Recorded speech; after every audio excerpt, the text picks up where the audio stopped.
suñu gantay Elimane Sall lay wuyoo moom mi ngi bokk ci parti bi di République des valeurs muy parti bi Thierno Alassane Sall jiite. Elimane maa ngi lay nuyu di la dalal jàmm. maa ngi lay fay Moustapha di la gërëm ci invitation bi. alors ñi nga xam ne ñooy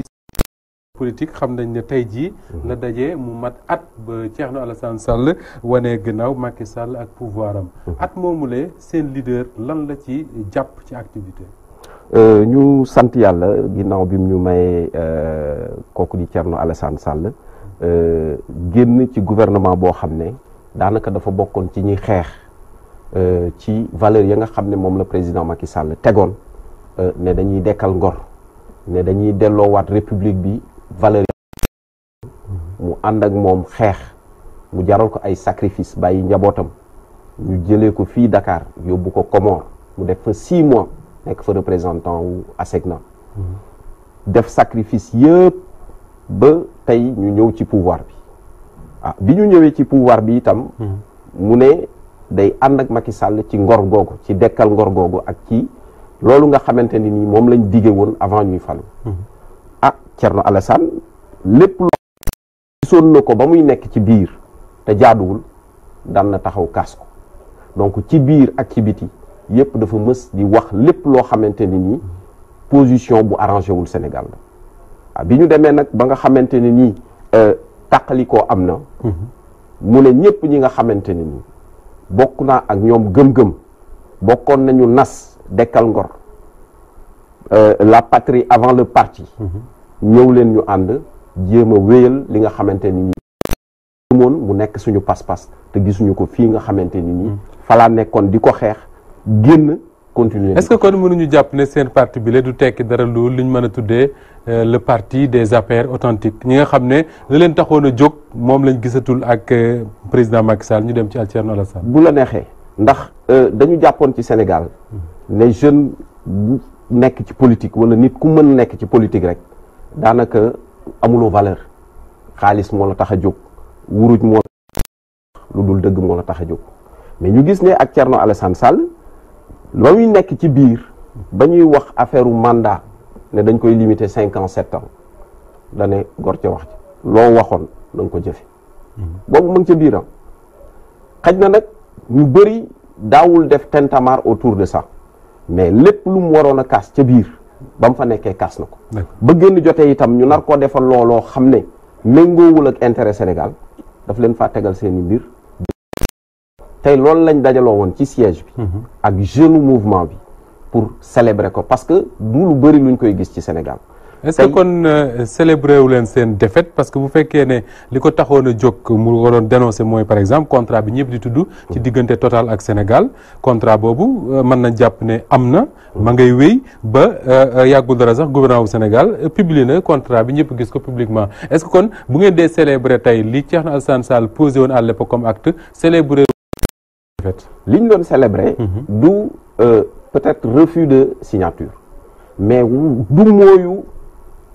amu àdduna du mooyu pouvoir du mooyu lépp loo xamante doole la ànd ak askan wi ndax bëggoo signer loo xamante ne nii àndul ak intérêt wu askan wi ñun loolu lañ doon célébrer ci koo xamante ne nii il avait toutes les raisons mu des fa il avait toutes les raisons de rester mais ba nga xamante ne nii méngoowul ak intérêt Sénégal daf leen ko faa tegal léegi nag na leen question boo xam ne ba léegi ñoom tontoo bu dane leen maa ngi leen di laaj qui a trahi et qui n'a pas trahi jusqu'à présent qui a trahi qui? Qui a trahi le peuple et qui ne l'a pas trahi. Et je pense que cette question-là il l'a bien posée et jusqu'à présent on attend la réponse gisaguñu réponse bi. Pourtant le premier ministre ba wax na fi tontu ko yàggul dara chez nos confrères de la RFM suma juumul wax ne moom Thierno Alassane Sall li muy wax yëpp naan dafa bàyyi ak bàyyiwul dañ koo dàq ñëpp dañ koo dàq moom premier ministre. man mënuma accorder crédit ci propos wu koo xam ne ba muy wax gisoon nga ni sax dafa mer yéenewul woon sax turu Thierno Alassane Sall ce monsieur naka la kilifa gu toll ne premier ministre di wax ci koo xam ne liggéey na ak moom ay at ci koo xam ne jiite na cadre APR depuis 2012 ci koo xam ne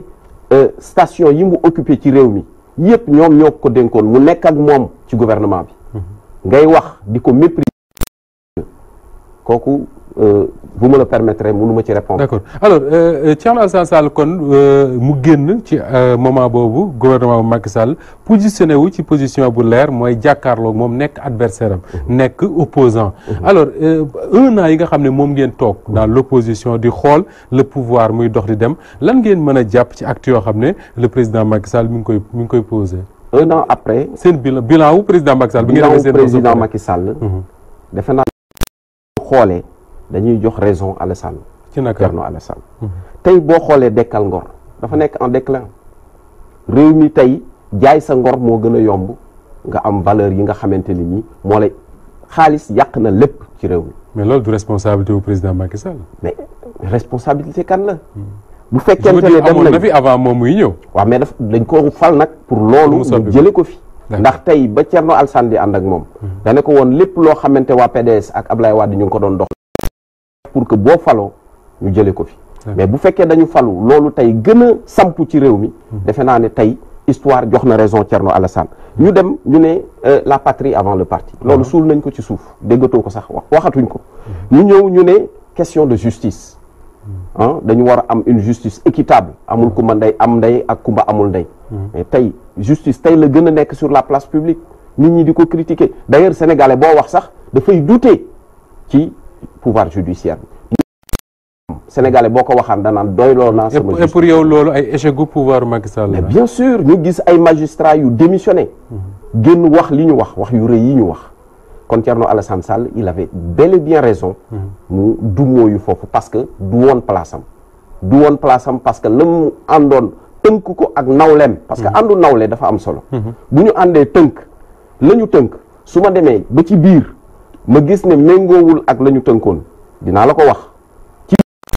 soo ma déggul ma wax ko ci biti soo ma déggul nag ma tegal la say bagages. loolu la def. d'accord mais à côté des échecs yaa nga lim nga xam ne mën nañ ko jàpp ne c'est sur la question des valeurs mën nañ ko jàpp foofu mais il y a un pouvoir quand même boo xam ne depuis 1 an ngeen bàyyi ko ba léegi teewul mi ngi continuer comme ni ko tubaab di waxee droit dans ses bottes di réaliser li muy réaliser. mais comment ak ban réalisation. tey bu ñu waxee. taux de croissance bii ñuy wax. à 7,2%. mais c'est porté par les étrangers. tey gisal sénégalais yi jëlal micro trottoir nga génn Sénégal.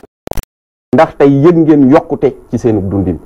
xoolal bourse de sécurité familiale. 300 000 lañ ko jëlee yóbbu ko 400 000 nee nañ ndóol bi dafa yokk.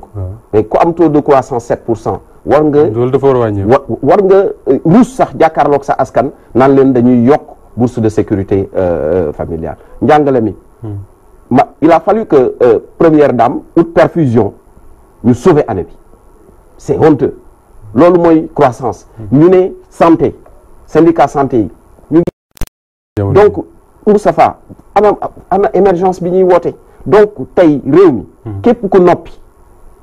mën naa ne complice nga ci situation bi nga xamante ni ni ñu ngi koy dund te Thierno Alassane loolu lay woo jeunes yi ak ndawi réew mi pour ñu ànd la nga xamante ni nii moo ko taxoon a jóg pour mu ànd ak président Macky Sall ñu taxawal ko ci Sénégal mu ànd nag ñu jëfe ko. alors créer na république des valeurs yaa ngi wax ne woon a ndaw yi ak jeunes yi en général ngir ñu ànd ngir lañ leen taxoon a jóg ñu dekkilaat ko. est-ce que cela veut dire que ni 2019 bii ñu jëm Thierno Alassane Sall candidat la ci. mooy suñu bëgg-bëgg. mooy seen bëgg-bëgg yéen ñi ne ñu ngi ci liggéey te président Thierno mu ngi def tournée dans tout le pays bërki démb rek la jóge région de Diourbel Touba dem na Saint-Louis Kaolack à l'intérieur du pays et ñi nga xamante ni nii ñoo ko teewal ci gox yeeg goxaan yi ñu ngi def travail de terrain bu mat sëkk sans tambour ni trompette parce que dañu am habitude que booy def politique te defoo folklore rek ñu ne defloo politique mais moom conforme ak trajectoire bi nga xam ne moom la tracé wu mooy lépp lu may def dama koy def ak ay valeurs yi mooy yàq bokku ci puukare bokku ci wanewu bokku ci mais dinañ liggéey ci terrain bi ba bis bu sottee nit ñi dinañ xam ne kat mu ngi ci terrain bi. soo mu waxee ne moom ngeen bëgg ça veut dire que ni parti bi bëgg na mu nekk candidat mais est-ce que moom Thierno Alassane Sall décidé na nekk candidat. effectivement parce que yaakaaruma ne dina du mooyu koo xamante ne nii àndoon naag moom xeex ba jot pouvoir bi ñu xam tax a génn mu dem toog croiser les bras wala muy dem di topp ci ñeneen. est-ce que pare ngeen pour am 65 000 signatures. waaw ñu ngi ci mais xam nga question boobu dañ ko xeex ba finalement ñu jaay doole voté ko recours bi mu ngi ci yoon bi mais yaakaar nañ ne loolu du problème xam nga lan mooy problème bi mooy galgal yañ cay làq d'accord mais loolu du problème u Elimane Sall maa ngi lay gërëm bu baax di fàttali ne yow yaa ngi bokk ci parti bii di République des Valeurs muy parti wu Thierno Alassane Sall nga xam ne tey la mat at pouvoir président Macky Sall ba léegi le journal de 20h ji ànd ak Ramatoulaye Badiène